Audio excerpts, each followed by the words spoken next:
अस्सलाम वालेकुम दोस्तों हम सब इंसानियत के माजी में झांकना चाहते हैं और ये जानना चाहते हैं कि हमारे आबाओ अजदाद कैसे अपनी ज़िंदगी जीते होंगे।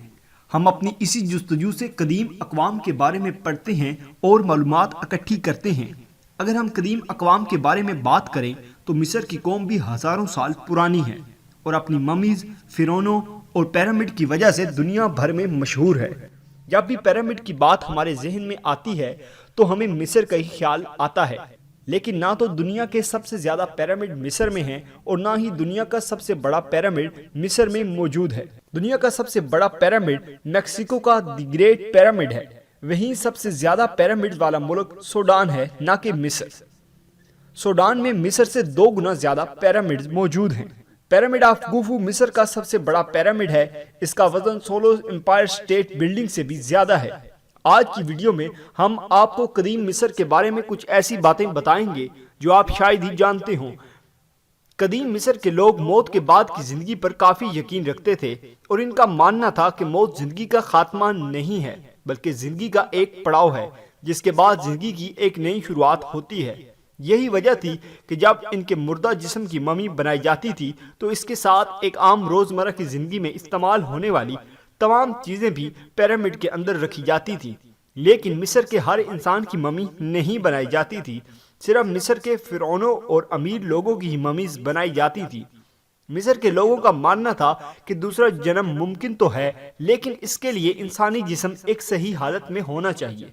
इसलिए वो जिस्म को दफनाने की बजाय ममीज बनाते थे। कदीम मिस्र में किसी मुर्दा जिस्म की ममी बनाने के लिए पहले उसके अंदरूनी अज़ा निकाले जाते थे और इसका दिमाग इसके नाक के जरिए निकाला जाता था, लेकिन कभी भी दिल को नहीं निकाला जाता था क्योंकि वो दिल को रूह का दूसरा रूप मानते थे। मुर्दा जिस्म से निकाले गए अज़ा को वो अलग अलग मर्तबानों में ममी के साथ ही रख देते थे।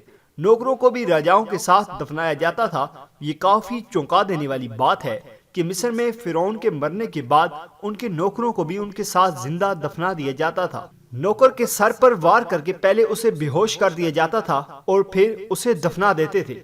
मिस्र के फिरौन मोटे होते थे। वैसे तो मिस्र के कदीम नक्शो निगार में फिरौनों को पतला और तंदुरुस्त दिखाया जाता था, लेकिन ममियों पर किए गए तजर्बात के बाद ये बात सामने आई है कि फिरौनों की कमर चौड़ी होती थी और इनकी खुराक में शहद, शराब, ब्रेड और ज्यादा चीनी वाले अज्जा होते थे, जिसकी वजह से ज्यादातर फिरौन डायबिटीज का शिकार थे। पिरामिड गुलामों ने नहीं बनाए थे जैसा कि हॉलीवुड फिल्मों में दिखाया जाता है। पिरामिड गुलामों ने बनाए थे, लेकिन ये बात बिल्कुल गलत है। आर्कियोलॉजिस्ट की तरफ से की गई खोज से ये बात सामने आई है कि पिरामिड में काम करने वाले लोग फनकार थे और इन्हें इनके काम का सही मुआवजा भी मिलता था। कदीम मिस्र में 2000 से ज्यादा देवी और देवताओं की पूजा की जाती थी। इनका हर खुदा जिंदगी के किसी न किसी हिस्से से जुड़ा होता था। जैसा कि जिंदगी देने वाला अलग खुदा होता था और मौत देने वाला अलग। मौत के खुदा को वो अनोबिस कहते थे और अमोंद्रा नामी खुदा को वो खुदाओं का खुदा मानते थे। वो भूतों पर भी यकीन रखते थे और इनका मानना था कि देव इंसान से ज्यादा ताकतवर तो होते हैं, लेकिन खुदा से ज्यादा ताकतवर नहीं होते। कदीम मिस्र के लोग साइंसदान और मैथमेटिशियन थे।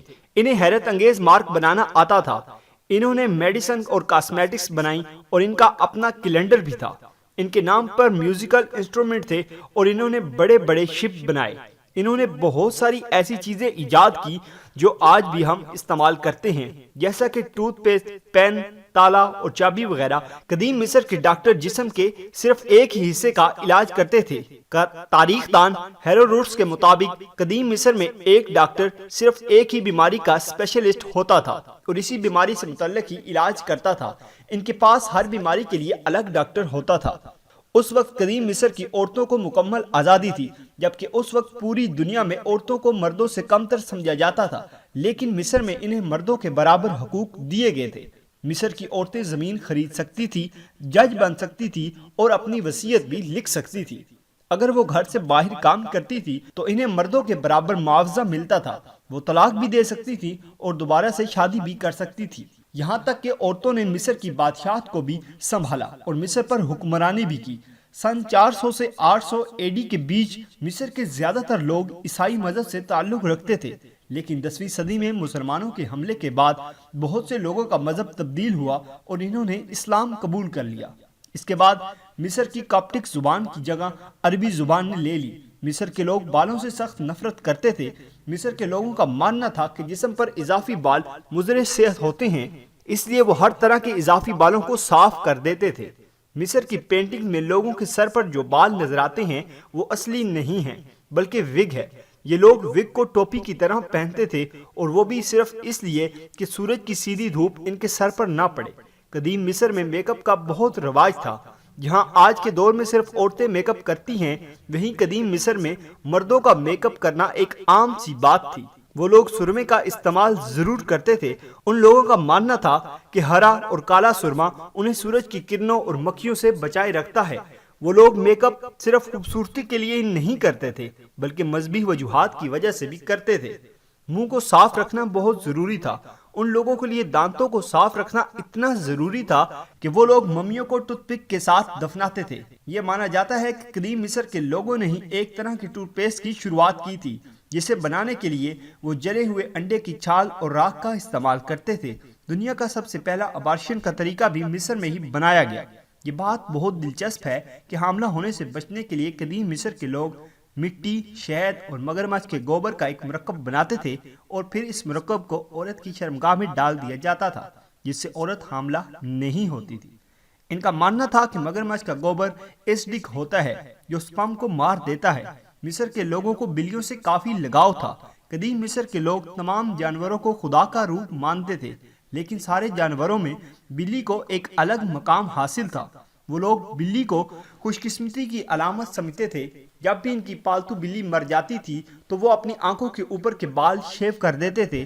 وہ بلیوں کی ممی بناتے اور انہیں چوہوں اور ایک کٹوری دودھ کے ساتھ دفن کیا جاتا تھا۔ قدیم مصر کے لوگ تفریح کے لیے الگ الگ بورڈ گیمز کھیلتے تھے۔ ان میں سب سے مشہور گیم سینٹ تھا جو 2000 سالوں تک کھیلا گیا۔ اس گیم کو آج کل کی لوڈو کی طرح ہی کھیلا جاتا تھا۔ تو دوستو یہ تھی آج کی ویڈیو۔ اگر آپ کو ہماری آج کی ویڈیو پسند آئی ہو تو اس کو لائک کریں۔ اس کے متعلق کوئی سوال ہو تو کمنٹ باکس میں اپنی رائے کا اظہار ضرور کریں اور ہمارا چینل سبسکرائب کرتے ہوئے ساتھ موجود گھنٹی کا بٹن بھی دبا دیں۔ شکریہ۔